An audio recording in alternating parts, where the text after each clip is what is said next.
1990-იან წლებში, როდესაც საბჭოთა კავშირი იშლებოდა, თბილისის სახელმწიფო უნივერსიტეტის არქივში აღმოჩნდა საიდუმლო დოსიე, რომელიც არ უნდა არსებობულიყო. დოკუმენტი ატარებდა წითელ შტამპს სრულიად საიდუმლო და შეიცავდა ხელმოწერების სიას, ცნობილი რეჟისორების, მსახიობების, პოეტების ხელმოწერებს. ისინი ითხოვდნენ პრეზიდენტისგან ერთი კაცის გათავისუფლებას. არა პოლიტიკური პატიმრის, არა დისიდენტის, არამედ კანონიერი ქურდის, ჯაბა იოსელიანის. ამ დოკუმენტში ჩანს, რომ ხელმოწერების შეგროვება მოხდა ერთ ღამეში, თითქოს ორგანიზებული კამპანიის ფარგლებში. ვინ იდგა ამ კამპანიის უკან? რატომ თბილისის კულტურული ელიტა იბრძოდა ქურდის თავისუფლებისთვის? და რა ფასი გადაიხადა საქართველომ ამ უჩვეულო ალიანსისთვის? ჯაბა იოსელიანი არ იყო ჩვეულებრივი კრიმინალი.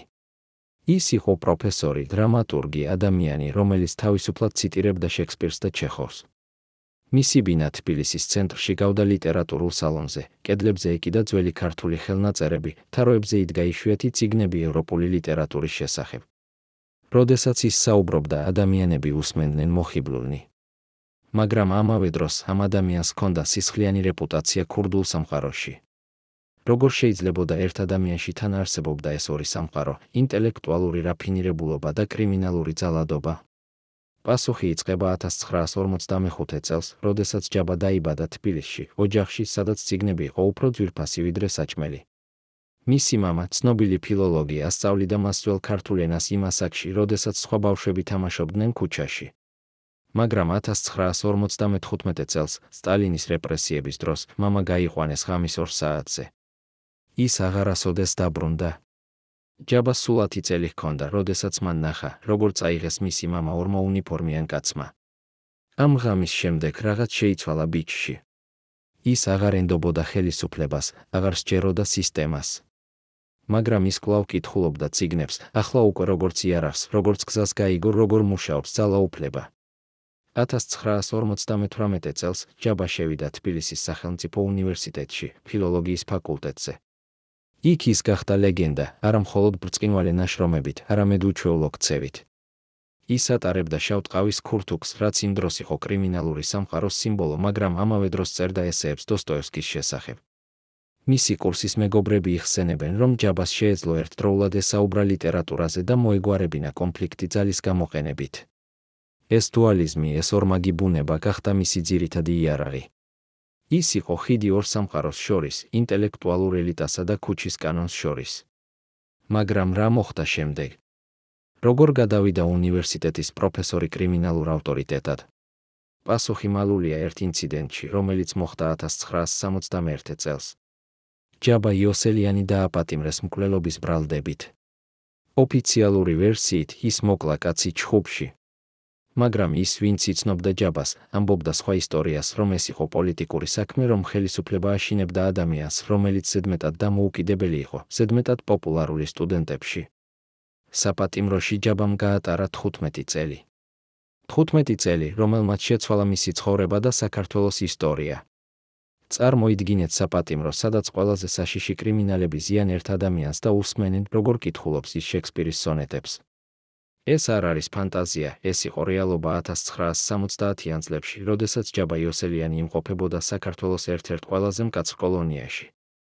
ყოფილი პატიმრები, რომლებიც იმ დროს იყვნენ იქ, პირველად საუბრობენ კამერების წინაშე 70 წლის შემდეგ. მათი ისტორიები ავლენს რაღაც უჩვეულოს, როგორ გახდა პროფესორი კანონიერ ქურდად, როგორ შექმნა ის ახალი ტიპის კრიმინალური ორგანიზაცია, რომელიც აერთიანებდა ინტელექტს და ძალას. ერთ-ერთი ყოფილი პატიმარი, რომელიც ითხოვს ანონიმურობას, იხსენებს, ჯაბა არ იყო როგორც სხვა ქურდები. ის არ იყო უხეში, არ იყო პრიმიტიული. როდესაც ის საუბრობდა, ყველა ჩუნდებოდა.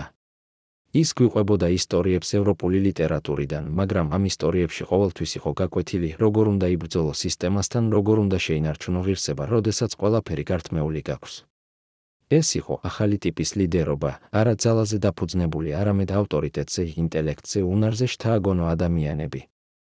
მაგრამ საპატიმროში ჯაბა არ იყო მხოლოდ მასწავლებელი. ის ასევე იყო ორგანიზატორი. ის შექმნა ქსელი, რომელიც აკავშირებდა პატიმრებს სხვადასხვა კოლონიებში. ეს ქსელი მუშაობდა როგორც საიდუმლო საზოგადოება, ჰქონდა საკუთარი კოდექსი, საკუთარი იერარქია, საკუთარი სისტემა კომუნიკაციისთვის. ჯაბამ გამოიყენა ის, რაც ისწავლა უნივერსიტეტში: ორგანიზაციული სტრუქტურები, ლიდერობის თეორია, ფსიქოლოგია. ის აშენებდა არა უბრალო ბანდას, არამედ მოძრაობას, რომელსაც ჰქონდა იდეოლოგია.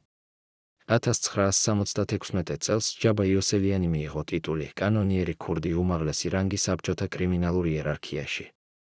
მაგრამ ეს არ იყო ჩვეულებრივი კორონაცია. ძველი ქურდები, ტრადიციონალისტები ეწინააღმდეგებოდნენ მას. ისინი ამბობდნენ, როგორ შეიძლება პროფესორი იყოს ქურდი? როგორ შეიძლება ადამიანი, რომელიც კითხულობს წიგნებს, იყოს ჩვენი ლიდერი? მაგრამ ჯაბას ჰქონდა რაღაც, რაც მათ არ ჰქონდათ: ხედვა. ის ხედავდა, რომ საბჭოთა კავშირი იშლებოდა, რომ მოდიოდა ახალი დრო, სადაც ძველი წესები აღარ მუშაობდა. ის ემზადებოდა ამ ახალი დროისთვის. საპატიმროში ჯაბამ დაიწყო პიესების წერა. ეს არ იყო ჩვეულებრივი პიესები, ისინი იყო ალეგორიები ძალაუფლებაზე, თავისუფლებაზე, მორალურ არჩევანზე. ერთ-ერთი ამ პიესიდან, სახელწოდებით „ბოლო სიტყვა“, მოგვითხრობს მეფის შესახებ, რომელიც კარგავს ყველაფერს, მაგრამ ინარჩუნებს ღირსებას. ეს პიესა გახდა ლეგენდა პატიმრებში, ისინი ასრულებდნენ მას საპატიმროს ეზოში და ყველა იცოდა, რომ ეს იყო ჯაბას მესიჯი: ძალაუფლება მოდის და მიდის, მაგრამ ღირსება რჩება სამუდამოდ. 1976 წელს ჯაბას ჰქონდა უჩვეულო ვიზიტორი საპატიმროში. ეს იყო ცნობილი ქართველი რეჟისორი, რომლის სახელს ჩვენ ვერ დავასახელებთ, რადგან ის ცოცხალია და არ აძლევს ინტერვიუს. მაგრამ ის, ვინც იყო იმ შეხვედრაზე, იხსენებს, რომ რეჟისორი მოვიდა ჯაბას პიესების წასაკითხად. ის იყო მოხიბლული. ის თქვა, ეს არის ნამდვილი ლიტერატურა, ეს არის ხმა, რომელიც უნდა გაიგონოს საქართველომ. ამ შეხვედრის შემდეგ დაიწყო რაღაც უჩვეულო. თბილისის კულტურული ელიტა დაინტერესდა ჯაბა იოსელიანით. რატომ? რა ხედავდნენ ისინი ამ კაცში, რომელიც იყო ერთდროულად პროფესორი და კრიმინალი? წარმოიდგინეთ საღამო თბილისის ცენტრში 1967 წელს. ცნობილი მსახიობების, რეჟისორების, პოეტების ბინაში იკრიბებიან ადამიანები. ისინი არ საუბრობენ ახალ სპექტაკლებზე თუ წიგნებზე. ისინი საუბრობენ ერთ კაცზე, რომელიც იმყოფება საპატიმროში, ჯაბა იოსელიანზე. ისინი კითხულობენ მის პიესებს, განიხილავენ მის იდეებს და ნელ-ნელა მათ შორის ყალიბდება კონსენსუსი: ეს კაცი არ უნდა იყოს საპატიმროში, ეს კაცი უნდა იყოს თავისუფალი. მაგრამ რატომ? რა იყო ამ უჩვეულო ალიანსის ნამდვილი მიზეზი? და ვინ იდგა ამ კამპანიის უკან? პასუხი იწყება იმის გაგებით, თუ რა იყო საქართველო 1970-იან წლებში. ეს იყო დრო, როდესაც საბჭოთა სისტემა კარგავდა ლეგიტიმაციას. ადამიანები აღარ სჯეროდათ პარტიას, აღარ სჯეროდათ იდეოლოგიას. ისინი ეძებდნენ ახალ ლიდერებს, ახალ ხმებს, რომლებიც არ იყვნენ დაკავშირებული სისტემასთან. და ჯაბა იოსელიანი იყო სრულყოფილი კანდიდატი, ის იყო ინტელექტუალი, მაგრამ არა ნაწილი ოფიციალური კულტურული ესტაბლიშმენტისა.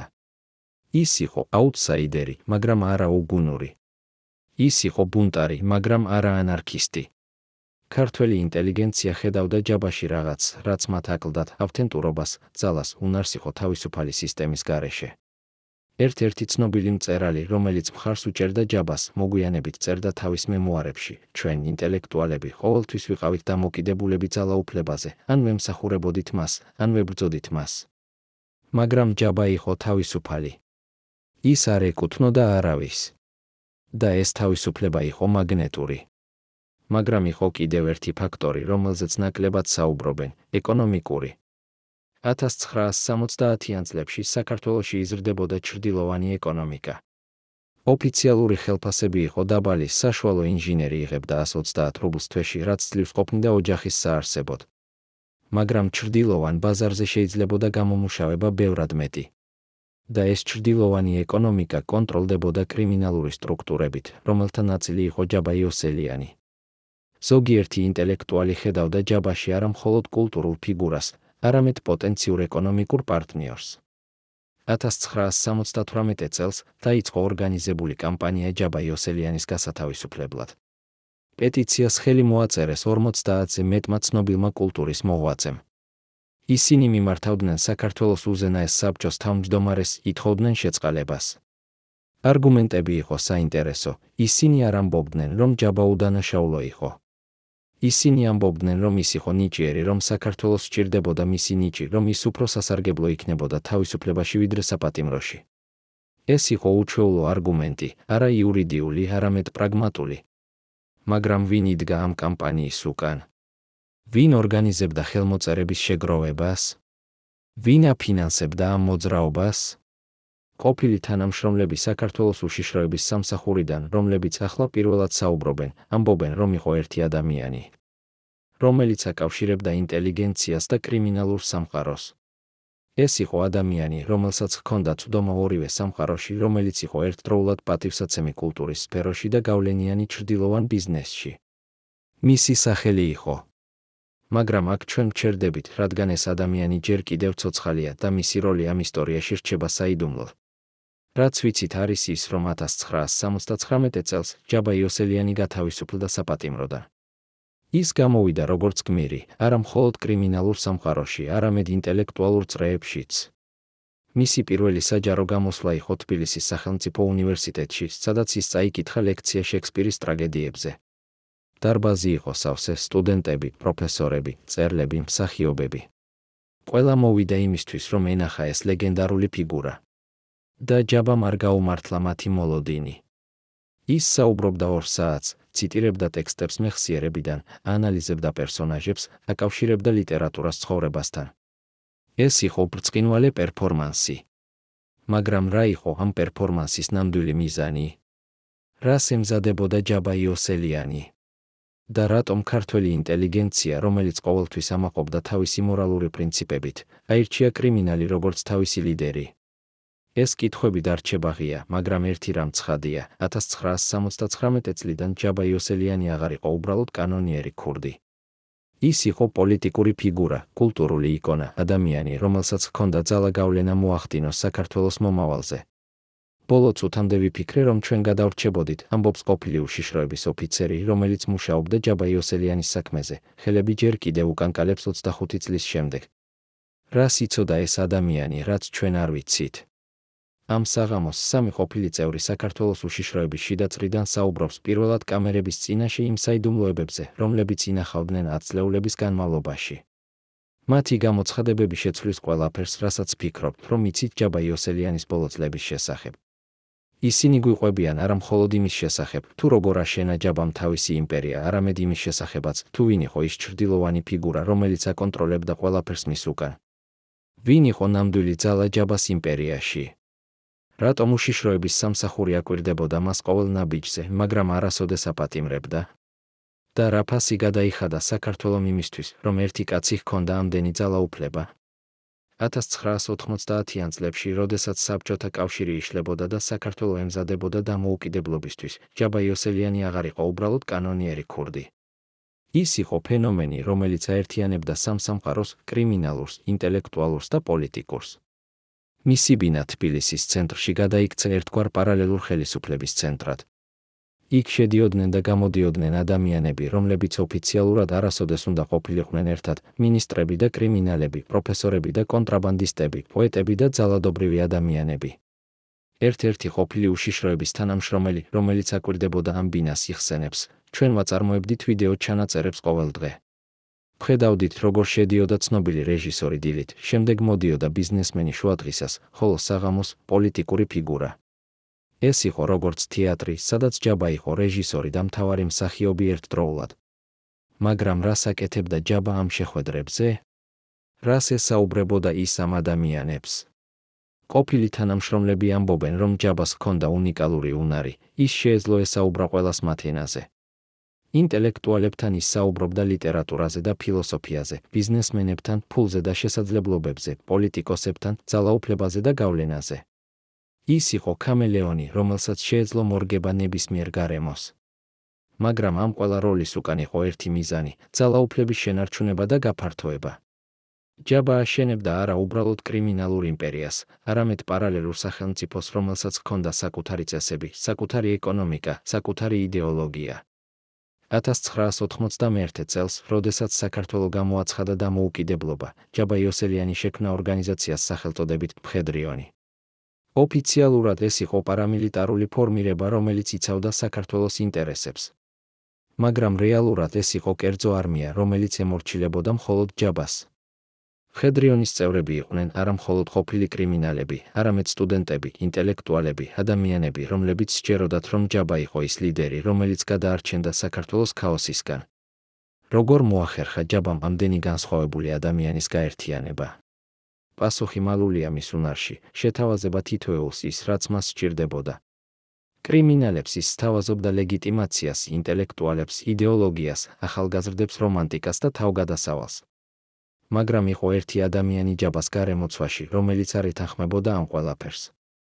ეს იყო მისი უახლოესი მრჩეველი, ადამიანი, რომელიც იცნობდა ჯაბას ჯერ კიდევ უნივერსიტეტიდან. ყოფილი თანამშრომლები მას უწოდებენ ჩრდილს, რადგან ის ყოველთვის იყო ჯაბას გვერდით, მაგრამ არასოდეს გამოდიოდა წინა პლანზე. ეს ადამიანი ხედავდა, რომ ჯაბა იცვლებოდა, რომ ძალაუფლება აფუჭებდა მას, რომ ის კარგავდა კავშირს რეალობასთან. ერთ-ერთ საიდუმლო ჩანაწერში, რომელიც შემორჩა უშიშროების არქივებში, ეს ადამიანი ამბობს ჯაბას: შენ აღარ ხარ ის, ვინც იყავი.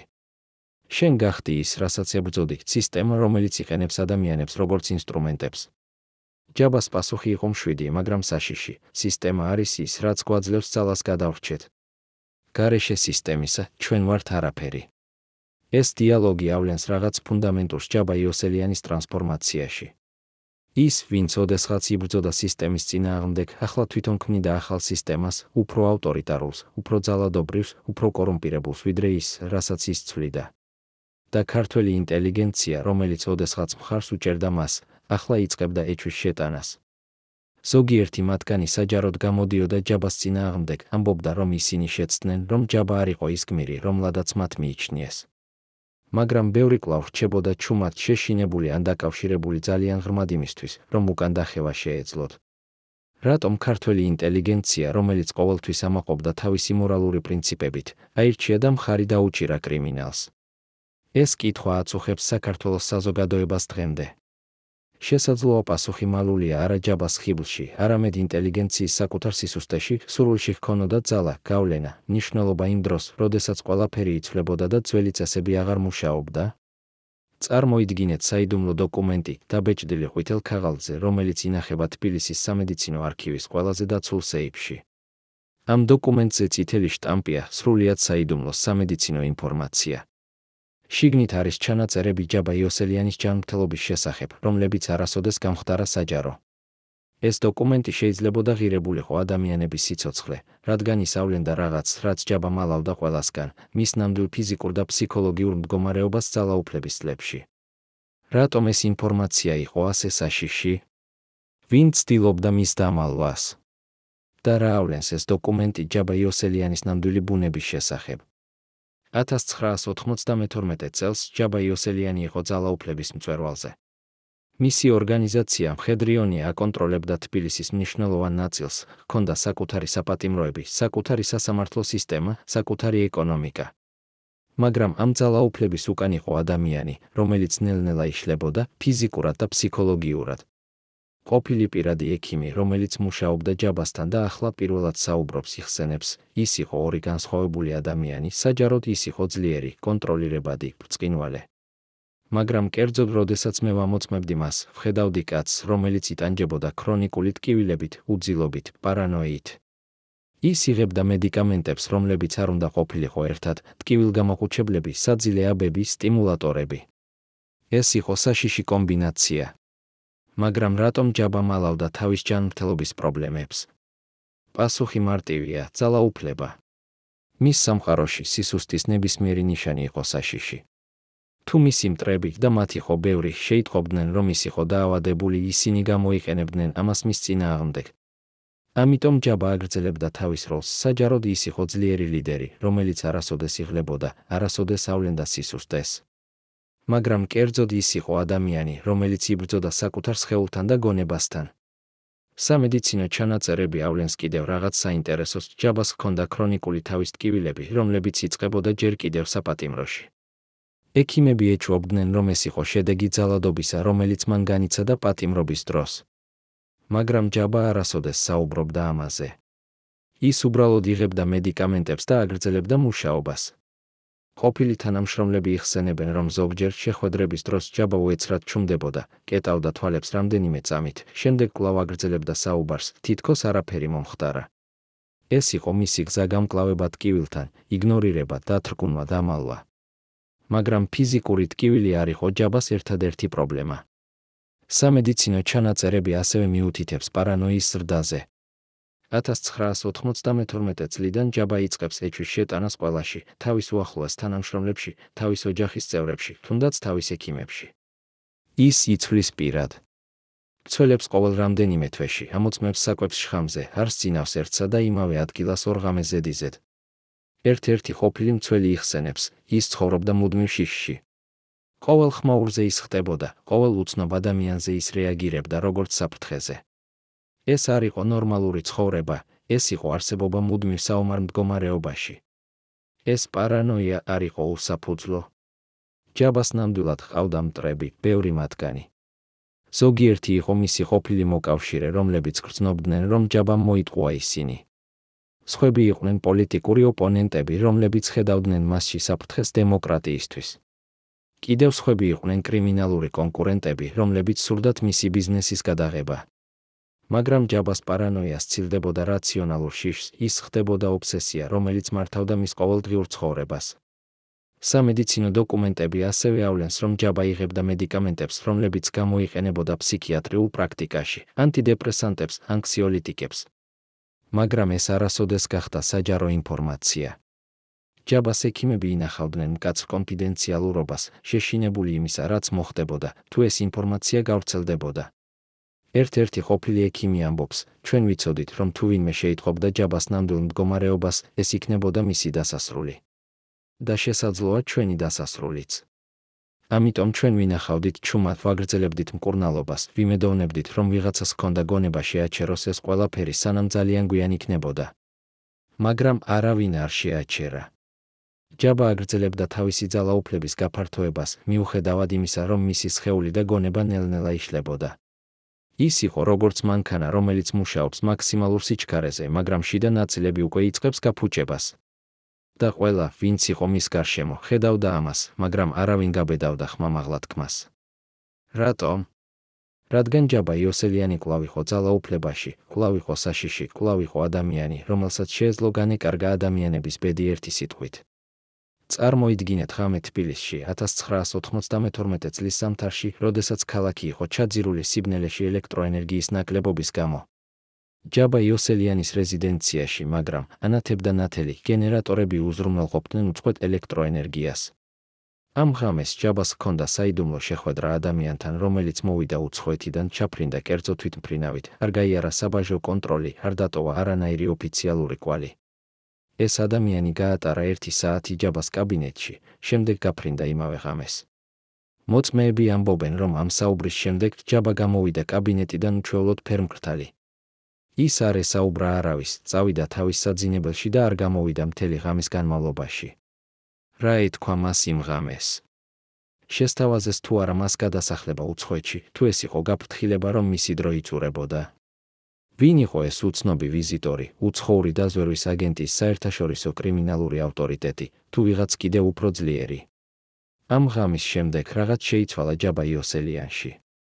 ის გახდა უფრო დახურული, უფრო ეჭვიანი, უფრო არაპროგნოზირებადი.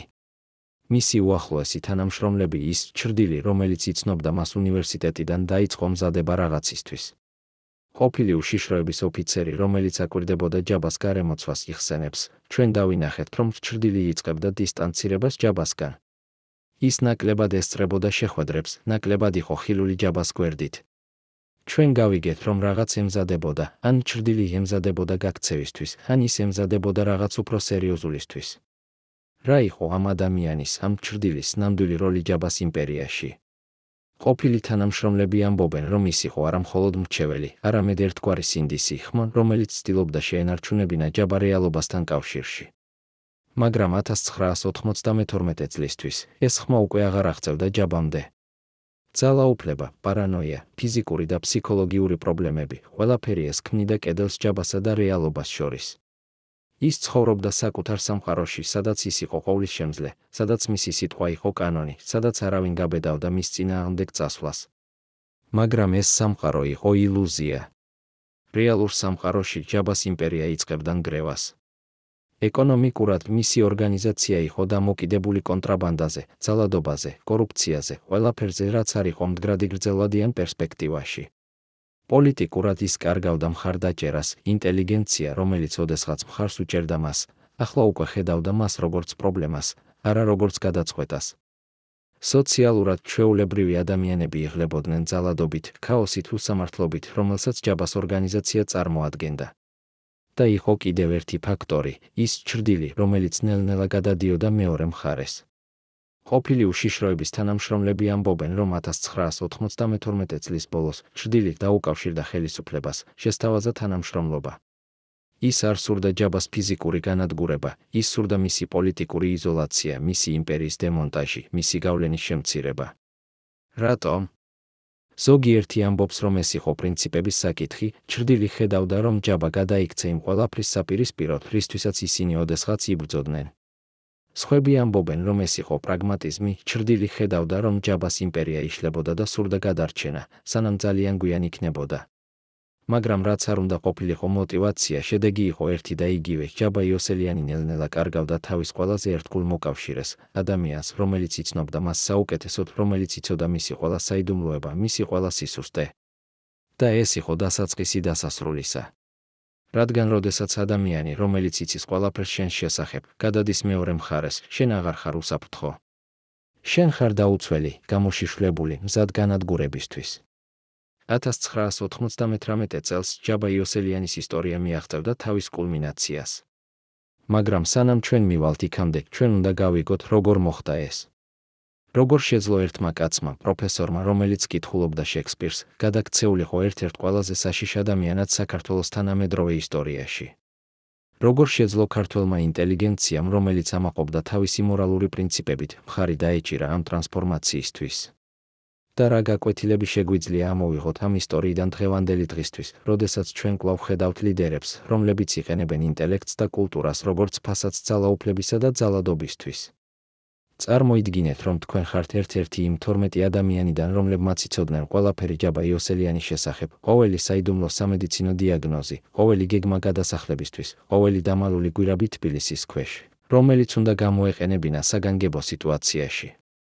ახლა წარმოიდგინეთ, რომ თქვენ უნდა აირჩიოთ, შეინარჩუნოთ ერთგულება ადამიანის მიმართ, რომელიც ნელ-ნელა კარგავს კავშირს რეალობასთან, თუ გადაარჩინოთ საკუთარი თავი და შესაძლოა მთელი ქვეყანა მისზე გავლენისგან.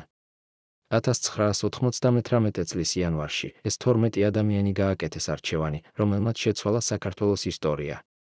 რამ აიძულა ისინი ღალატის ჩადიონ თავიანთი უზენაესი ხელმძღვანელის მიმართ? იყო თუ არა ეს ღალატი ერთგვარი გმირობა, თუ უბრალოდ სასოწარკვეთილი ბრძოლა გადარჩენისთვის? და რატომ ამ 12-დან მხოლოდ 3 გადარჩა იმისთვის, რომ მოეყოლა ეს ისტორია? ის ჩრდილი, რომელიც იცნობდა ჯაბას ჯერ კიდევ უნივერსიტეტიდან, იყო პირველი, ვინც გაიგო, რომ ყველაფერი იცვლებოდა. 1998 წლის დასაწყისში ის დაიწყო საიდუმლო შეხვედრები იმ ადამიანებთან, რომლებიც ასევე ხედავდნენ, რომ ჯაბას იმპერია იყო არამდგრადი. ეს არ იყო ჩვეულებრივი შეთქმულება, ეს იყო ნელი, ფრთხილი პროცესი, სადაც ყოველი ნაბიჯი იყო გათვლილი, ყოველი სიტყვა იყო აწონილი. ყოფილი მონაწილე ამ შეხვედრებისა, რომელიც ახლა პირველად საუბრობს, იხსენებს, ჩვენ ვიცოდით, რომ თუ ჯაბა შეიტყობდა ჩვენს გეგმებს, ჩვენი ბედი იქნებოდა გადაწყვეტილი. მაგრამ ჩვენ ასევე ვიცოდით, რომ თუ ჩვენ არაფერს გავაკეთებდით, საქართველო ჩაძირვებოდა ქაოსში. ეს არ იყო არჩევანი კარგსა და ცუდს შორის, ეს იყო არჩევანი ორ ცუდ ვარიანტს შორის და ჩვენ ავირჩიეთ ის, რომელიც ნაკლებად საშიში გვეჩვენა. მაგრამ რა იყო ამ გეგმის არსი? როგორ აპირებდნენ ისინი შეეჩერებინათ ადამიანი, რომელსაც ჰქონდა კერძო არმია, რომელიც აკონტროლებდა თბილისის მნიშვნელოვან ნაწილს, რომელსაც ჰქონდა კავშირები როგორც კრიმინალურ სამყაროში, ასევე პოლიტიკურ ელიტაში? პასუხი იყო მარტივი და რთული ერთდროულად, ისინი აპირებდნენ გამოეყენებინათ ჯაბას საკუთარი სისუსტეები მის წინააღმდეგ. მისი პარანოია, მისი ჯანმრთელობის პრობლემები, მისი იზოლაცია რეალობისგან, ყველაფერი ეს იყო იარაღი, რომელიც შეიძლებოდა გამოყენებულიყო მის წინააღმდეგ. პირველი ნაბიჯი იყო ინფორმაციის კონტროლი. ჩრდილის და მისი მოკავშირეები დაიწყეს ჯაბასთან ინფორმაციის ფილტრაცია. ისინი აცნობებდნენ მას მხოლოდ იმას, რაც სურდათ რომ ესმოდა, მალავდნენ იმას, რაც შეეძლო გაეღვიძებინა ეჭვი. ნელ-ნელა ჯაბა ხდებოდა უფრო და უფრო იზოლირებული, უფრო და უფრო დამოკიდებული იმ ადამიანებზე, რომლებიც სინამდვილეში ემზადებოდნენ მის წინააღმდეგ. ერთ-ერთი ყოფილი თანამშრომელი იხსენებს, ეს იყო როგორც თეატრი, სადაც ჯაბა ფიქრობდა, რომ ის იყო რეჟისორი, მაგრამ სინამდვილეში ის იყო მარიონეტი და ჩვენ ვაკონტროლებდით ძაფებს. მეორე ნაბიჯი იყო ეკონომიკური. ჩრდილით და მისი ჯგუფი დაიწყეს ჯაბას ფინანსური რესურსების ნელი გადამისამართება. ისინი არ იპარავდნენ ფულს, ისინი უბრალოდ ცვლიდნენ მის მოძრაობას, აკეთებდნენ ინვესტიციებს, რომლებიც იყო ნაკლებად მომგებიანი ჯაბასთვის, მაგრამ უფრო სასარგებლო მათთვის. ნელ-ნელა ჯაბას ეკონომიკური ძალა სუსტდებოდა, მაშინ როდესაც მისი ყოფილი მოკავშირეების ძალა იზრდებოდა. ყოფილი ფინანსური მრჩეველი ამბობს, ჯაბა არ ამჩნევდა ამას, რადგან ის იყო ზედმეტად დაკავებული პოლიტიკური თამაშებით, ზედმეტად შეპყრობილი თავისი პარანოით. ის ხედავდა მხოლოდ დიდ სურათს, მაგრამ არ ამჩნევდა დეტალებს, სადაც ნამდვილი ძალა იყო. მესამე ნაბიჯი იყო ფსიქოლოგიური. ჩრდილი იცოდა ჯაბას ყველაზე დიდი შიში, მარტოობა, ღალატი, დავიწყება. და ის იწყებს ამ შიშების გაძლიერებას. ის ნერგავს ეჩვევს ჯაბას გონებაში, აცნობებს მას ინფორმაციას სავარაუდო ღალატების შესახებ, აიძულებს მას უნდობლობა გაუჩინოს თავის უახლოეს ადამიანებში. ნელ-ნელა ჯაბა იწყებს თავისი გუნდის განადგურებას საკუთარი ხელით, ის ათავისუფლებს ერთგულ თანამშრომლებს, აპატიმრებს ძველ მეგობრებს, იზოლირებს საკუთარ თავს უფრო და უფრო. ყოფილი მცველი იხსენებს, ჩვენ ვხედავდით, როგორ ის თვითონ ანგრევდა ყველაფერს, რაც აეშენებინა. და ყველაზე საშინელი იყო ის, რომ ის არ ხედავდა ამას. ის ფიქრობდა, რომ ის იცავდა საკუთარ თავს, მაგრამ სინამდვილეში ის ანადგურებდა საკუთარ თავს. 1998 წლის მარტში ჩრდილი გადადგა გადამწყვეტი ნაბიჯი. ის დაუკავშირდა ხელისუფლებას, შესთავაზა სრული თანამშრომლობა. ის მისცა მათ ყველა ინფორმაცია ჯაბას ორგანიზაციის შესახებ, სტრუქტურა, ფინანსები, საიდუმლო ადგილები, დამალული იარაღი, კავშირები. ის გახდა ინფორმატორი, მოღალატე, იუდა. მაგრამ ის ასევე გახდა ადამიანი, რომელმაც შესაძლოა გადაარჩინა საქართველოს სრული ქაოსისგან. როგორ ცხოვრობს ადამიანი ამ ცოდნით? როგორ ეძინება ღამით იცოდეს, რომ მან ღალატის ჩადია ადამიანს, რომელიც ოდესღაც იყო მისი საუკეთესო მეგობარი? 1998 წლის აპრილში, როდესაც საქართველოს მთავრობის ძალები შევიდნენ ჯაბა იოსელიანის რეზიდენციაში, ისინი აღმოაჩინეს რაღაცს, რაც არ უნდა არსებობულიყო არასოდეს. საიდუმლო არქივი, დამალული კედლის უკან, რომელიც შეიცავდა დოკუმენტებს, ფოტოებს, ჩანაწერებს, მთელი 10 წლეულების მასალას. ეს არ იყო ჩვეულებრივი არქივი, ეს იყო ძალაუფლების ინსტრუმენტი, კომპრომატის საგანძური, რომელიც ჯაბა იყენებდა იმისთვის, რომ აიკონტროლებინა ადამიანები. იქ იყო ფოტოები პოლიტიკოსების კომპრომეტირებულ სიტუაციებში, ჩანაწერები საიდუმლო საუბრებისა, დოკუმენტები უკანონო გარიგებების შესახებ. მაგრამ ყველაზე საშინელი იყო ის, რაც არ იყო იქ დოკუმენტები, რომლებიც განადგურდა ბოლო წუთებში, ინფორმაცია, რომელიც წაიშალა, საიდუმლოებები, რომლებიც წავიდა ჯაბასთან ერთად. რა მალავდნენ ისინი ხალხისგან? რა იყო იმდენად საშიში, რომ უნდა განადგურებულიყო ნებისმიერ ფასად? და რა საიდუმლოებები რჩება დღემდე დამალული, ველოდებიან იმას, რომ ვიღაცამ ჰქონდეს გამბედაობა გამოაქვეყნოს ისინი. ყოფილი გამომძიებელი, რომელიც მუშაობდა ჯაბას საქმეზე, იხსენებს პირველ დღეს, როდესაც ისინი შევიდნენ იმ საიდუმლო ოთახში. ეს იყო როგორც მუზეუმი ძალაუფლებისა და манипуляციის. კედლებზე იდგა თაროების, სავსე საქაღალდეებით, ყოველი საქაღალდე ატარებდა სახელს ცნობილი პოლიტიკოსების, ბიზნესმენების, კულტურის მოღვაწეების სახელებს. ჩვენ გავხსენით ერთ-ერთი საქაღალდე და ვნახეთ ფოტოები, რომლებიც შეეძლო განადგურებულიყო ადამიანის კარიერა. ჩვენ გავიგეთ, რომ ეს იყო ჯაბას ნამდვილი ძალა, არა იარაღი, არა ფული, არამედ ინფორმაცია, შიში, უნარი აიკონტროლებინა ადამიანები მათი საკუთარი საიდუმლოებების საშუალებით. მაგრამ ყველაზე საინტერესო იყო არა ის, რაც იყო იქ, არამედ ის, რაც აკლდა. გამომძიებლები აღმოაჩინეს, რომ მთელი სექცია არქივისა იყო ცარიელი, საქაღალდეები იყო იქ, მაგრამ დოკუმენტები იყო ამოღებული. ზოგიერთ საქაღალდეში იყო ნაცარი, ნიშანი იმისა, რომ დოკუმენტები დაიცვა ბოლო წუთებში. ვინ გააკეთა ეს? ვინ იცოდა, რომ მთავრობის ძალები მოდიოდნენ და ჰქონდა დრო განიადგურებინა ყველაზე საშიში დოკუმენტები? ყოფილი გამომძიებელი ამბობს, ჩვენ ვიცოდით, რომ ვიღაც ჯაბას შიდაწრიდან გვეხმარებოდა. ვიღაც, ვინც იცოდა არქივის არსებობა, ვინც იცოდა რა იყო ყველაზე საშიში და ვინც გადაწყვიტა დაეცვა ზოგიერთი ადამიანი მაშინაც კი, როდესაც ის ღალატს ჩადიოდა ჯაბას. ეს იყო ჩრდილი, ჩვენ ვიცოდით ეს, მაგრამ ვერასოდეს შევძელით დაგვემტკიცებინა. რა იყო იმ განადგურებულ დოკუმენტებში?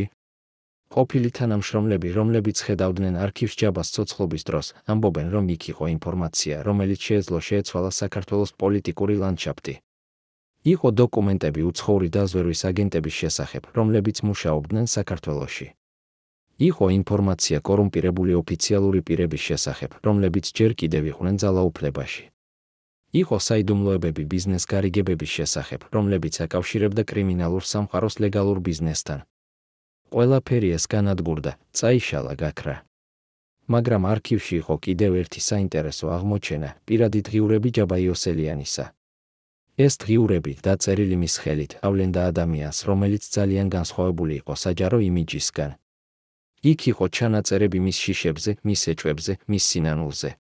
ერთ-ერთ ჩანაწერში დათარიღებული 1998 წლის იანვრით, ჯაბა წერს, ვიცი რომ ისინი მოდიან ჩემთვის. ვგრძნობ ამას ყოველ დღე, ყოველ საათს. მაგრამ ვერ ვხედავ, ვინ არიან ისინი. ვერ ვხედავ, საიდან მოდიან. ეს არის ყველაზე საშინელი, არა სიკვდილის შიში, არამედ უცოდინრობის შიში, შიში იმისა, რომ შენი უახლოესი ადამიანები შეიძლება იყვნენ შენი მტრები. ეს ჩანაწერი ავლენს რაღაც ტრაგიკულს ჯაბა იოსელიანი, ადამიანი, რომელიც აშენებდა თავის იმპერიას ინფორმაციაზე და კონტროლზე, ბოლოს კარგავდა კონტროლს საკუთარ ცხოვრებაზე. ის იცოდა, რომ რაღაც ხდებოდა, მაგრამ ვერ ხედავდა რა. ის გრძნობდა საფრთხეს, მაგრამ ვერ იდენტიფიცირებდა მის წყაროს. ის ცხოვრობდა მუდმივ შიშში, მაგრამ ვერ გაექცეოდა მას. ეს იყო ტრაგედია ადამიანისა, რომელიც გახდა მსხვერპლი საკუთარი პარანოიისა და იზოლაციისა.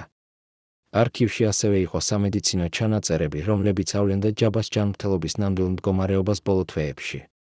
ეს ჩანაწერები აჩვენებდა, რომ ის იღებდა მედიკამენტების კომბინაციას, რომელიც იყო პოტენციურად საშიში, ძლიერი ტკივილგამოხუჩებლები, საძილე აბები, სტიმულატორები, ანტიდეპრესანტები. ერთ-ერთი სამედიცინო ექსპერტი, რომელმაც გაანალიზა ეს ჩანაწერები, ამბობს, ეს იყო ადამიანი, რომელიც ცხოვრობდა ქიმიურ ბალანსზე. ის იყენებდა მედიკამენტებს არა მხოლოდ ფიზიკური ტკივილის სამკურნალოდ, არამედ ფსიქოლოგიური მდგომარეობის სარეგულირებლად. ეს იყო საშიში თამაში, რომელიც შეეძლო დამთავრებულიყო ტრაგედიით ნებისმიერ მომენტში. მაგრამ ყველაზე საინტერესო აღმოჩენა არქივში იყო ერთი დოკუმენტი, რომელიც ჩანს, რომ დარჩა შემთხვევით, წერილი ჯაბასგან ჩრდილისთვის, დაწერილი 1998 წლის მარტში, მხოლოდ რამდენიმე კვირით ადრე მისი დაპატიმრებისა. ამ წერილში ჯაბა წერს, მე ვიცი, რომ შენ მიტოვებ მე. ვიცი, რომ შენ ფიქრობ, რომ ეს არის სწორი გადაწყვეტილება. შესაძლოა, შენ მართალი ხარ. შესაძლოა მე გავხდი ის, რასაც ოდესღაც ვებრძოდი. მაგრამ გახსოვდეს, ყველაფერი, რაც მე გავაკეთე იმისთვის, რომ გადავერჩინა ის, რაც მნიშვნელოვანი იყო. თუ ეს იყო შეცდომა, მაშინ ეს იყო ჩემი შეცდომა და მე მზად ვარ გადავიხადო ფას იმისთვის. ეს წერილი არასოდეს გაიგზავნა, ის დარჩა არქივში დამალული, დავიწყებული, სანამ გამომძიებლებმა არ იპოვეს ის. რას გვეუბნება ეს წერილი ჯაბა იოსელიანის შესახებ? შესაძლოა ის ავლენს ადამიანს, რომელიც მიუხედავად ყველაფრისა, ჯერ კიდევ ჰქონდა რაღაც ადამიანური, უნარი ეჭვი შეეტანა საკუთარ თავში, უნარი ეცნო საკუთარი შეცდომები, უნარი მიიღო პასუხისმგებლობა საკუთარ არჩევანზე. ან შესაძლოა ეს იყო უბრალოდ მანიპულაცია, ბოლო მცდელობა შეენარჩუნებინა კავშირი ადამიანთან, რომელიც მას ტოვებდა. ჩვენ ვერასოდეს გავიგებთ ნამდვილ პასუხს, რადგან ორივე ადამიანი, ჯაბა და ჩრდილი, წავიდნენ თავიანთი საიდუმლოებებით. 1998 წლის აპრილში, როდესაც ჯაბა იოსელიანი დააპატიმრეს, ბევრმა ადამიანმა იფიქრა, რომ ეს იყო დასასრული მისი ისტორიისა. მაგრამ სინამდვილეში ეს იყო მხოლოდ დასაწყისი ახალი თავის, რომელიც ავლენდა, თუ როგორ ერთი ადამიანის ამბიციამ და ქართველი ინტელიგენციის მხარდაჭერამ შექმნა სისტემა, რომელიც აგრძელებდა არსებობას მისი დაცემის შემდეგაც. ის ჩრდილი, რომელიც ღალატის ჩადია ჯაბას, არ გაქრა, ის გადავიდა ჩრდილში, გახდა ნაწილი ახალი ხელისუფლების სტრუქტურისა, გამოიყენა ყველა ის ცოდნა და კავშირები, რომლებიც მან მიიღო ჯაბასთან მუშაობის დროს. ზოგიერთი იმ ინტელექტუალიდან, რომლებიც ოდესღაც მხარს უჭერდნენ ჯაბას, გახდნენ პოლიტიკური ფიგურები, ბიზნესმენები, გავლენიანი ადამიანები. ისინი არასოდეს საჯაროდ არ ესაუბრნენ თავიანთ როლს ჯაბას აღზევებაში, არასოდეს აღიარეს თავიანთი შეცდომა. რატომ? რადგან აღიარება იქნებოდა აღიარება იმისა, რომ ისინი იყვნენ ნაწილი სისტემისა, რომელმაც მიაყენა ზიანი საქართველოს. და ეს იყო რაღაც, რაც ისინი არასოდეს იყვნენ მზად გაეკეთებინათ. ყოფილი პოლიტიკური ანალიტიკოსი, რომელიც აკვირდებოდა ამ პროცესს, ამბობს, ჯაბა იოსელიანის ისტორია არის არა მხოლოდ ერთი კაცის ისტორია. ეს არის ისტორია იმის შესახებ, თუ როგორ მთელი საზოგადოება, ინტელექტუალები, პოლიტიკოსები, ჩვეულებრივი ადამიანები გახდა თანამონაწილე სისტემის შექმნაში, რომელიც იყო დესტრუქციული. და ყველაზე საშინელი არის არა ის, რომ ეს მოხდა, არამედ ის, რომ ჩვენ არასოდეს სრულად გავაანალიზეთ, როგორ მოხდა ეს, რატომ მოხდა ეს და რა შეგვიძლია ვისწავლოთ ამ გამოცდილებიდან. დღეს 30-ზე მეტი წლის შემდეგ ჯაბა იოსელიანის დაცემიდან საქართველო კვლავ ცდილობს გაიგოს ამ პერიოდის გაკვეთილები. ზოგიერთი ამბობს, რომ ჯაბა იყო პროდუქტი თავისი დროისა, ქაოსური ტრანზიციის პერიოდისა, როდესაც ძველი სისტემა იშლებოდა და ახალი ჯერ არ იყო ჩამოყალიბებული. სხვები ამბობენ, რომ ის იყო უნიკალური ფენომენი, რომელიც არ შეიძლება განმეორდეს. მაგრამ ყველაზე საშიში შეხედულება არის ის, რომ ჯაბა იოსელიანის ისტორია შეიძლება განმეორდეს. არა იმავე ფორმით, არა იმავე ადამიანით, მაგრამ იმავე დინამიკით, როდესაც ქარიზმატული ლიდერი, რომელიც აერთიანებს ინტელექტს და ძალას, იპოვის მხარდაჭერას ელიტაში და იყენებს ამ მხარდაჭერას ძალაუფლების მოსაპოვებლად. რა არის ამ ისტორიის მთავარი გაკვეთილი? შესაძლოა ის არის ის, რომ ინტელექტი და კულტურა არ არის საკმარისი იმისთვის, რომ ადამიანი იყოს კარგი ლიდერი. შესაძლოა ის არის ის, რომ ელიტას აქვს პასუხისმგებლობა, არა მხოლოდ მხარი დაუჭიროს ლიდერებს, არამედ ასევე აკონტროლოს ისინი და აფიქსიროს მათი შეცდომები, წინააღმდეგობა გაუწიოს მათ, როდესაც ისინი სცდებიან გზას. შესაძლოა ის არის ის, რომ ჩვენ ყველას გვაქვს როლი იმაში, თუ რა სახის საზოგადოებაში ვცხოვრობთ და რომ ჩუმად ყოფნა, როდესაც ხდება უსამართლობა, არის ფორმა თანამონაწილეობისა. ჯაბა იოსელიანის ბედი დასრულდა საპატიმროში, სადაც ის გაატარა ბოლო წლები თავისი ცხოვრებისა. მაგრამ მისი მემკვიდრეობა აგრძელებს ცხოვრებას, არა მხოლოდ იმ სტრუქტურებში, რომლებიც ის შექმნა, არამედ იმ კითხვებში, რომლებიც მისმა ისტორიამ დააყენა. როგორ შეიძლება ინტელექტუალი გახდეს კრიმინალი? როგორ შეიძლება კულტურული ელიტა მხარი დაუჭიროს ძალადობას? როგორ შეიძლება საზოგადოება, რომელიც ამაყობს თავისი დემოკრატიული ტრადიციებით, მიიღოს ავტორიტარული ლიდერი? ეს კითხვები რჩება აქტუალური დღესაც, არა მხოლოდ საქართველოსთვის, არამედ მთელი მსოფლიოსთვის. და შესაძლოა ყველაზე მნიშვნელოვანი კითხვა არის ის, რომელიც ჩვენ უნდა დაუსვათ საკუთარ თავს, თუ ჩვენ ვიქნებით იმ სიტუაციაში, სადაც იყო ქართველი ინტელიგენცია 1970-იან წლებში, როდესაც ქარიზმატული ლიდერი გვთავაზობს ძალას, გავლენას, მნიშვნელობას იმ დროს, როდესაც ყველაფერი იცვლება და ძველი წესები აღარ მუშაობს, რას ავირჩევთ? მხარს დაუჭერთ თუ არ ამ ლიდერს იმედით, რომ ის გამოიყენებს ძალას კარგისთვის? თუ წინააღმდეგობას გაუწევთ, რისკავს საკუთარ უსაფრთხოებას და კარიერას? ეს არის კითხვა, რომელზეც არ არსებობს მარტივი პასუხი. მაგრამ ეს არის კითხვა, რომელზეც ჩვენ ყველამ უნდა ვიფიქროთ, რადგან ისტორია, როგორც ჯაბა იოსელიანის ისტორია გვიჩვენებს, შეიძლება განმეორდეს, თუ ჩვენ არ ვისწავლით მისგან. პირველად 30 წლის განმავლობაში ადამიანი, რომელიც პასუხისმგებელი იყო ჯაბა იოსელიანის პირად უსაფრთხოებაზე, თანახმა გახდა ესაუბრა კამერების წინაშე. მისი ხელები კვლავ კანკალებს, როდესაც ის იხსენებს ბოლო კვირებს ჯაბას თავისუფლებაში. ის გვიყვება არა მხოლოდ იმის შესახებ, თუ როგორ ცხოვრობდა ჯაბა თავის ბოლო დღეებში, არამედ იმის შესახებაც, თუ რა საიდუმლო საუბრები ჰქონდა მას უახლოეს ადამიანებთან, რა გეგმები ჰქონდა გადასახლებისთვის და რატომ ის არასოდეს გამოიყენა ამ გეგმებს. ეს ადამიანი იცის რაღაც, რაც ჩვენ არ ვიცით, ის იცის, ვინ იყო ნამდვილი ძალა ჯაბას უკან, ვინ აკონტროლებდა მის ყოველ ნაბიჯს და რატომ ეს ძალა გადაწყვიტა, რომ დრო მოვიდა ჯაბას დასრულებისთვის. რა გამოაცხადებს ეს ადამიანი დღეს? როგორ შეცვლის მისი ისტორია ყველაფერს, რასაც ვფიქრობთ, რომ ვიცით ჯაბა იოსელიანის ბოლო თავის შესახებ? და რატომ ის გადაწყვიტა ახლა, 30 წლის შემდეგ, რომ დაარღვია ჩუმობა? ყოფილი მცველი, რომელსაც ჩვენ ვუწოდებთ მოწმეს, იხსენებს 1998 წლის მარტის 1 ღამეს, როდესაც ჯაბა იოსელიანი გამოიძახა მას თავის კაბინეტში.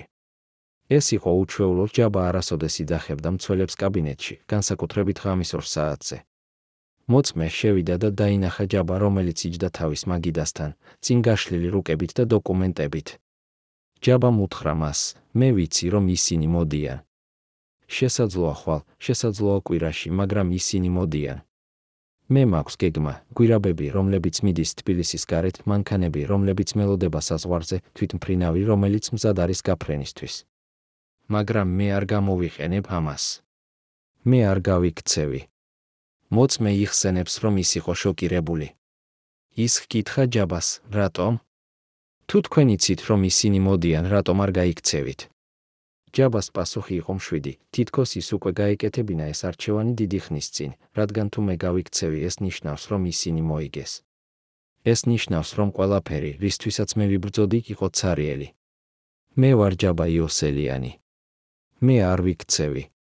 მე ვხვდები ჩემს ბედს აქ, ჩემს ქალაქში, ჩემს სახლში. ეს იყო ბოლო საუბარი, რომელიც მოწმეს ჰქონდა ჯაბასთან 2 კვირით ადრე მისი დაპატიმრებისა. მაგრამ რატომ ჯაბა გადაწყვიტა დარჩენა, როდესაც მას ჰქონდა ყველა საშუალება გაქცევისთვის? მოწმე ამბობს, რომ ეს იყო არა გმირობა, არამედ რაღაც უფრო რთული, ეს იყო ფატალიზმი, დაღლილობა, შესაძლოა თუნდაც სურვილი დასრულებისთვის. ჯაბა იყო ადამიანი, რომელიც ცხოვრობდა მუდმივ ძაბვაში 10 წლეულების განმავლობაში. ის იყო ადამიანი, რომელიც არასოდეს ეძინა მშვიდად, არასოდეს ენდობოდა არავის, ყოველთვის ელოდა დარტყმას. ეს არის ცხოვრება, რომელიც აფუჭებს ადამიანს. და მე ვფიქრობ, რომ ჯაბა უბრალოდ დაიღალა. ის სურდა დასასრული, თუნდაც ეს დასასრული ყოფილიყო საპატიმრო. ამ გამოცხადება მავლენს რაღაც ფუნდამენტურს ჯაბა იოსელიანის ბოლო დღეების შესახებ. ის არ იყო ადამიანი, რომელიც იბრძოდა გადარჩენისთვის. ის იყო ადამიანი, რომელიც მიიღო თავისი ბედი. მაგრამ რატომ? შესაძლოა პასუხი მალულია იმაში, რაც მოხდა იმ საიდუმლო შეხვედრის შემდეგ უცნობ ვიზიტორთან. შესაძლოა იმ ღამეს ჯაბას ეთქვა რაღაც, რამაც შეცვალა ყველაფერი, შესაძლოა მას შესთავაზეს არჩევანი, რომელიც არ იყო არჩევანი. შესაძლოა მას ეთქვა, რომ თუ ის გაიქცევდა, მისი ოჯახი, მისი უახლოესი ადამიანები, თუნდაც ის ჩრდილი, რომელიც მას ღალატს სჩადიოდა, ყველა იქნებოდა საფრთხეში. და ჯაბა მიუხედავად ყველაფრისა, კვლავ ჰქონდა რაღაც ადამიანური, ის არ სურდა, რომ სხვები გადაეხადათ ფასი მისი არჩევანისთვის. მოწმე ასევე იხსენებს, რომ ჯაბას ბოლო კვირებში ჰქონდა უჩვეულო ვიზიტორები, ადამიანები, რომლებიც არასოდეს ადრე არ ყოფილან მის რეზიდენციაში. ზოგიერთი მათგანი იყო უცხოელი, ზოგიერთი იყო ადამიანები, რომლებიც ოფიციალურად არ უნდა ყოფილიყვნენ საქართველოში. ეს ვიზიტორები მოდიოდნენ ღამით, რჩებოდნენ მოკლე დროით, გადიოდნენ უხმოდ. მე არ ვიცი, ვინ იყვნენ ისინი, ამბობს მოწმე, მაგრამ მე ვიცი, რომ ჯაბა ყოველი ასეთი შეხვედრის შემდეგ გამოდიოდა უფრო დაღლილი, უფრო დაძაბული. ეს იყო თითქოს ის აწონდა-წონებდა რაღაცას, იღებდა გადაწყვეტილებებს, რომლებიც არ იყო მარტივი. რა იყო ამ შეხვედრების არსი? რას ესაუბრებოდნენ ეს უცნობი ვიზიტორები ჯაბას? მოწმე ამბობს, რომ ის არასოდეს გაიგო დეტალები, მაგრამ ის ჰქონდა თავისი თეორია. მე ვფიქრობ, რომ ჯაბა ცდილობდა მოეგვარებინა რაღაც, შესაძლოა ის ცდილობდა დაეცვა ადამიანები, რომლებიც იყვნენ მასთან დაკავშირებული, შესაძლოა ის ცდილობდა უზრუნველიყო, რომ მისი დაცემის შემდეგ არ დაწყებულიყო სისხლისღვრა. ჯაბა იყო ბევრი რამ, მაგრამ ის არ იყო უგუნური. ის იცოდა, რომ მისი იმპერია იყო აშენებული ძალადობაზე და ის არ სურდა, რომ ეს ძალადობა გაგრძელებულიყო მისი დაცემის შემდეგ. ეს პერსპექტივა ავლენს ჯაბა იოსელიანის სხვა მხარეს, არა მხოლოდ როგორც ძალაუფლების მოყვარულ ავტორიტეტს, არამედ როგორც ადამიანს, რომელიც ბოლოს ცდილობდა კონტროლი ჰქონოდა თავის მემკვიდრეობაზე. ის იცოდა, რომ მისი ისტორია დასრულდებოდა, მაგრამ ის სურდა, რომ ეს დასასრული ყოფილიყო მის პირობებზე, არა სხვისი პირობებით. და შესაძლოა ეს იყო მისი ბოლო აქტი დეფიანსისა, არა გაქცევა, არა ბრძოლა, არამედ მიღება, კონტროლირებული კაპიტულაცია, რომელიც დაიცავდა იმ ადამიანებს, რომლებიც მას ჯერ კიდევ ესაჭიროებოდნენ. რას ფიქრობთ თქვენ? იყო თუ არა ჯაბა იოსელიანის გადაწყვეტილება დარჩენა აქტი გმირობისა, თუ უბრალოდ დაღლილობა? იყო თუ არა ის ადამიანი, რომელიც ცდილობდა გამოესწორებინა თავისი შეცდომები ბოლო მომენტში, თუ ის უბრალოდ თამაშობდა თავის ბოლო თამაშს ძალაუფლებისთვის? წარმოიდგინეთ ჩანთას სავსე ოქროს ზოლებითა და დოლარებით, ჩატვირთული სასწრაფოდ საიდუმლო თვითმფრინავში 1999 წლის მარტის 21 ღამეს. პილოტი, რომელიც მართავდა იმ თვითმფრინავს, ცოცხალია დღესაც და ამბობს, რომ ტვირთი ჩაფრინდა შვეიცარიაში. მაგრამ ოფიციალურ დოკუმენტებში ეს სიმდიდრე არ არსებობს. რამდენი ტონა ოქრო გაქრა ქვეყნის რეზერვებიდან იმ ღამეს? ვინ ფლობს დღეს იმ საიდუმლო ანგარიშების კოდებს, რომლებიც შეიქმნა ჯაბა იოსელიანის სახელზე? და რატომ არავინ არასოდეს ეძებდა ამ ფულს, იყო თუ არა ეს ნაწილი გარიგებისა, რომელიც დაიდო ჯაბასა და ხელისუფლებას შორის მის დაცემამდე? ყოფილი ფინანსური მრჩეველი, რომელიც მუშაობდა ჯაბას ორგანიზაციაში და ახლა ცხოვრობს უცხოეთში, პირველად საუბრობს იმ ოპერაციებზე, რომლებიც ჩატარდა ჯაბას ბოლო თვეებში. ის იხსენებს, რომ 1999 წლის იანვრიდან ჯაბამ დაიწყო თავისი აქტივების სისტემატური გადატანა, ფული, ოქრო, ძვირფასი ქაღალდები, ყველაფერი, რაც შეეძლო გადაიტანა უცხოეთში. ეს არ იყო პანიკა, ამბობს ყოფილი მრჩეველი, ეს იყო მეთოდური, გათვლილი პროცესი. ჯაბა ემზადებოდა რაღაცისთვის. ის იცოდა, რომ მისი დრო იწურებოდა და ის უზრუნველყოფდა, რომ მისი ოჯახი, მისი უახლოესი ადამიანები ჰქონოდათ რესურსები გადარჩენისთვის მისი დაცემის შემდეგ. მაგრამ რამდენი ფული გადაიტანა? ყოფილი მრჩეველი ამბობს, რომ ზუსტი რიცხვი არავინ იცის, რადგან ოპერაციები იყო ფრაგმენტირებული, გავლილი სხვადასხვა არხებით, დამალული სხვადასხვა სტრუქტურებში. მაგრამ ის აძლევს შეფასებას, თუ ჩვენ ვისაუბრებთ მხოლოდ იმაზე, რაც მე პირადად ვნახე და ვაკონტროლე, ეს იყო მინიმუმ 10 მილიონი დოლარი. მაგრამ მე ვიცი, რომ იყო სხვა ოპერაციები, რომლებშიც მე არ ვიყავი ჩართული. ზოგიერთი ექსპერტი ფიქრობს, რომ სრული თანხა შეიძლება იყოს 50, შესაძლოა 100 მილიონი დოლარი. ეს იყო უზარმაზარი თანხა იმ დროისთვის. სად არის ეს ფული ახლა? ყოფილი მრჩეველი ამბობს, რომ ნაწილი მისგან გამოიყენა ჯაბას ოჯახმა, ნაწილი დარჩა დამალული ანგარიშებზე, რომლებზეც წვდომა აქვს მხოლოდ რამდენიმე ადამიანს. ეს ფული არის როგორც დაზღვევა, ამბობს ის, დაზღვევა იმისთვის, რომ ადამიანები, რომლებმაც იციან ძალიან ბევრი, შეინარჩუნონ ჩუმად. რადგან თუ ისინი დაიწყებენ საუბარს, ეს ფული გაქრება. ეს არის ერთგვარი შანტაჟი, მაგრამ ორმხრივი, ისინი ინახავენ საიდუმლოებებს და ფული რჩება მათთვის ხელმისაწვდომი. ეს გამოცხადება ავლენს რაღაც საინტერესოს, ჯაბა იოსელიანის იმპერია არ დასრულდა მისი დაპატიმრებით. ის გარდაიქმნა, გადავიდა ჩრდილში, გახდა ფინანსური სტრუქტურა, რომელიც აგრძელებს არსებობას დღესაც. და ეს სტრუქტურა იყენებს იმავე მეთოდებს, რომლებსაც ჯაბა იყენებდა, ინფორმაციას, შიშს, ფულს, იმისთვის, რომ შეინარჩუნოს კონტროლი და ჩუმობა. მაგრამ ვინ აკონტროლებს ამ სტრუქტურას ახლა? ყოფილი მრჩეველი არ ასახელებს სახელებს, მაგრამ ის ამბობს, ეს არიან ადამიანები, რომლებიც იყვნენ ჯაბას უახლოეს წრეში. ზოგიერთი მათგანი არის ცნობილი ბიზნესმენი დღეს, ზოგიერთი არის პოლიტიკური ფიგურა, ზოგიერთი უბრალოდ ცხოვრობს ჩუმად, სარგებლობს იმ რესურსებით, რომლებიც მიიღეს. ისინი არასოდეს საუბრობენ თავიანთ წარსულზე, არასოდეს აღიარებენ თავიანთ როლს ჯაბას ორგანიზაციაში. მაგრამ ისინი იქ არიან, ისინი აგრძელებენ გავლენას, ისინი აგრძელებენ სარგებლობას იმ სისტემით, რომელიც ჯაბამ შექმნა. ეს არის შავი ხვრელი ჯაბა იოსელიანის ისტორიაში, ის ნაწილი, რომელზეც არავინ საუბრობს, რომელზეც არავინ იძიებს, რომელიც რჩება დამალული. და ეს დამალვა არ არის შემთხვევითი, ეს არის შედეგი გარიგებისა, რომელიც დაიდო 1998 წელს, გარიგებისა, რომელიც ამბობდა, ჯაბა წავა მშვიდად და სანაცვლოდ მისი ფინანსური იმპერია დარჩება ხელუხლებელი, მისი უახლოესი ადამიანები დარჩებიან დაცულები. რატომ ხელისუფლება დათანხმდა ამ გარიგებას? ყოფილი მრჩეველი ამბობს, რადგან ალტერნატივა იყო ბევრად უარესი. თუ ჯაბა გადაწყვეტდა ბრძოლას, თუ ის გამოიყენებდა ყველა იმ ინფორმაციას, რომელიც მას ჰქონდა, თუ ის გამოაქვეყნებდა ყველა იმ საიდუმლოებას, რომლებიც ინახავდა თავის არქივში, ეს იქნებოდა კატასტროფა მთელი პოლიტიკური სისტემისთვის. ამიტომ ხელისუფლება აირჩია პრაგმატული გადაწყვეტა, ჯაბა წავა, მაგრამ მისი საიდუმლოებები დარჩება დამალული. და ეს გარიგება მუშაობს დღემდე. ჯაბა იოსელიანის ნამდვილი ისტორია, სრული ისტორია, ყველა მისი საიდუმლოებით და კავშირებით, არასოდეს გამხდარა საჯარო. და შესაძლოა არასოდეს გახდება, რადგან ძალიან ბევრი ადამიანი, ძალიან ძლიერი ადამიანი, დაინტერესებულია იმით, რომ ეს ისტორია დარჩეს დამალული. რას ფიქრობთ თქვენ? უნდა თუ არა საქართველომ გახსნას ეს შავი ხვრელი, გამოაქვეყნოს ყველა საიდუმლოება, თუნდაც ეს ნიშნავდეს პოლიტიკური სკანდალების ახალ ტალღას. თუ უმჯობესია დატოვოს წარსული წარსულში და წავიდეს წინ. 1998 წლის აპრილში, როდესაც ჯაბა იოსელიანი დააპატიმრეს, ბევრმა ადამიანმა იფიქრა, რომ ეს იყო სამართლიანობის გამარჯვება. მაგრამ იყო ერთი ადამიანი, რომელიც იცოდა სხვა ისტორია, ის ჩრდილი, რომელიც ღალატის ჩადია ჯაბას, რომელიც მისცა ხელისუფლებას ყველა ინფორმაცია, რომელიც საჭირო იყო მისი დასაპატიმრებლად. ეს ადამიანი არ გაქრა, ის გადავიდა ახალ როლში, გახდა ნაწილი ახალი სისტემისა, გამოიყენა ყველა ის ცოდნა და კავშირები, რომლებიც მან მიიღო ჯაბასთან მუშაობის დროს. დღეს 30-ზე მეტი წლის შემდეგ ეს ადამიანი ცხოვრობს ჩუმად, მაგრამ მისი გავლენა კვლავ გრძნობს საქართველოში. ვინ არის ეს ადამიანი? რა როლი აქვს მას დღევანდელ პოლიტიკურ და ეკონომიკურ სისტემაში?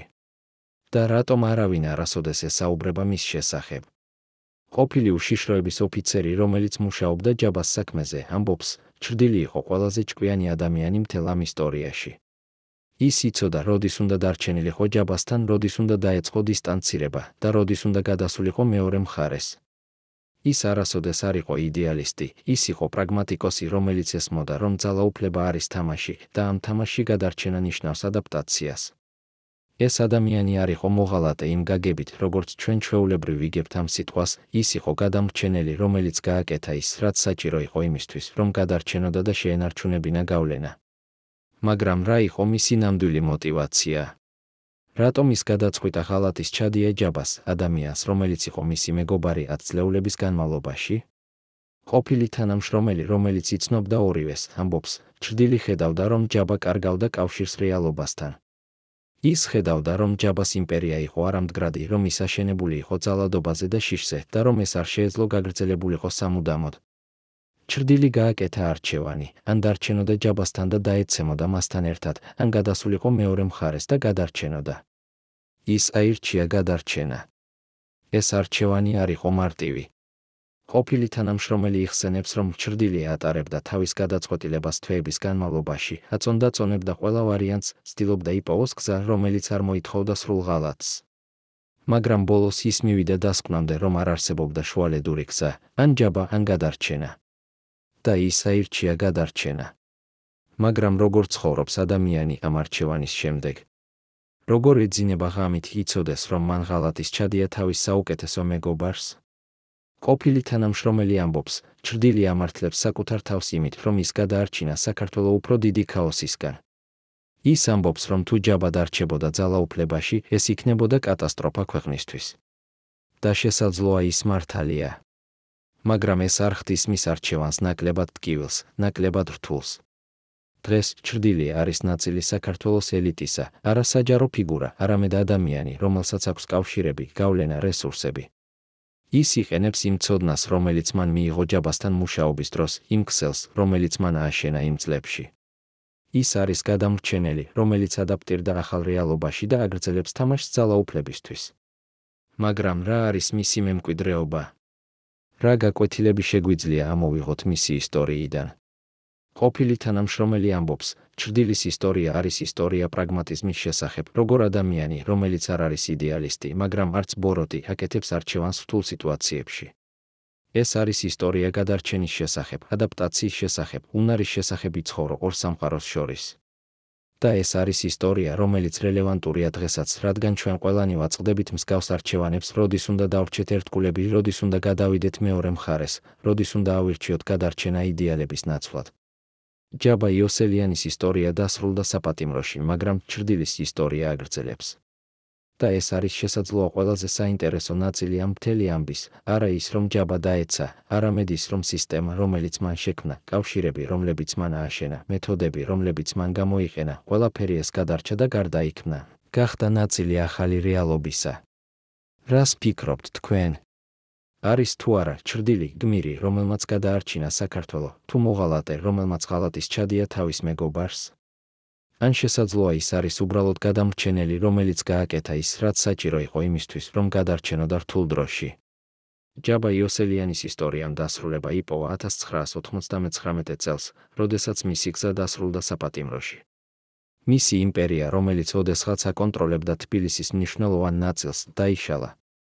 მისი ორგანიზაცია მხედრიონი გაითხოვა. მისი უახლოესი თანამშრომლები გაფანტნენ, ზოგიერთი მათგანი გადავიდა ლეგალურ ბიზნესში, ზოგიერთი დატოვა საქართველოს, ზოგიერთი უბრალოდ გაქრა, თითქოს არასოდეს არსებულიყო. საქართველო, რომელიც გადარჩა ჯაბას ეპოქას, იყო შეცვლილი ქვეყანა. ის პერიოდი, 1990-იანი წლების დასაწყისი, დარჩა კოლექტიურ მეხსიერებაში როგორც დრო ქაოსისა, ძალადობისა, მაგრამ ასევე როგორც დრო, როდესაც ყველაფერი იყო შესაძლებელი, როდესაც ძველი წესები აღარ მუშაობდა და ახალი ჯერ არ იყო ჩამოყალიბებული. ეს იყო დრო, როდესაც ადამიანები როგორც ჯაბა იოსელიანი შეეძლოთ აეშენებინათ იმპერიები ინტელექტის, ქარიზმის და ძალადობის კომბინაციით. ის ინტელექტუალები, რომლებიც ოდესღაც მხარს უჭერდნენ ჯაბას, დარჩნენ ჩუმად მის დაცემის შემდეგ. ზოგიერთი მათგანი გააგრძელა კარიერა კულტურის სფეროში, ზოგიერთი გადავიდა პოლიტიკაში, ზოგიერთი უბრალოდ გაქრა საჯარო სივრციდან. მაგრამ არავინ მათგანი არასოდეს საჯაროდ არ ესაუბრა თავის როლზე ჯაბას აღზევებაში, არავინ არ აღიარა, რომ მათი მხარდაჭერა იყო შეცდომა. ეს ჩუმობა არის შესაძლოა ყველაზე საინტერესო ნაწილი ამ ისტორიისა, არა ის, რაც მოხდა, არამედ ის, რაზეც არავინ საუბრობს. მაგრამ რა დარჩა ამ ისტორიიდან? რა გაკვეთილები შეგვიძლია ამოვიღოთ ჯაბა იოსელიანის ამბიდან? შესაძლოა პირველი გაკვეთილი არის ის, რომ ინტელექტი და კულტურა არ არის საკმარისი იმისთვის, რომ ადამიანი იყოს ეთიკური ლიდერი. ჯაბა იყო ბრწყინვალე, ის კითხულობდა შექსპირს, წერდა პიესებს, ციტირებდა ფილოსოფოსებს. მაგრამ ეს ინტელექტი არ აშორებდა მას ძალადობას, კორუფციას, მანიპულაციას. პირიქით, ის იყენებდა თავის ინტელექტს როგორც ინსტრუმენტს ძალაუფლების მოსაპოვებლად და შესანარჩუნებლად. მეორე გაკვეთილი არის ის, რომ ელიტას აქვს პასუხისმგებლობა. ქართველი ინტელიგენცია, რომელიც მხარს უჭერდა ჯაბას, არ იყო უდანაშაულო მსხვერპლი, ისინი იყვნენ აქტიური მონაწილეები მის აღზევებაში. ისინი აძლევდნენ მას ლეგიტიმაციას, კულტურულ კაპიტალს, კავშირებს.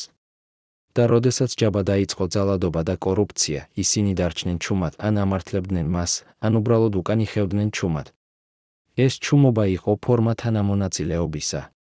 მესამე გაკვეთილი არის ის, რომ სისტემები რჩება მას შემდეგაც, რაც ინდივიდუალური ლიდერები მიდიან. ჯაბა იოსელიანი დაეცა, მაგრამ სისტემა, რომელიც მან შექმნა, კავშირები კრიმინალურ სამყაროსა და ლეგალურ ბიზნესს შორის, ფინანსური სტრუქტურები, მეთოდები მანიპულაციისა და კონტროლისა, ყველაფერი ეს გადარჩა და გარდაიქმნა.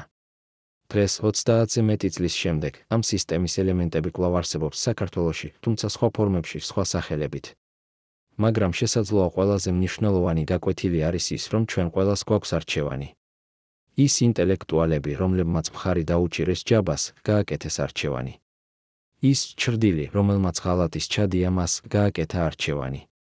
ჩვეულებრივი ადამიანები, რომლებიც დარჩნენ ჩუმად, როდესაც ხდებოდა ძალადობა, გააკეთეს არჩევანი.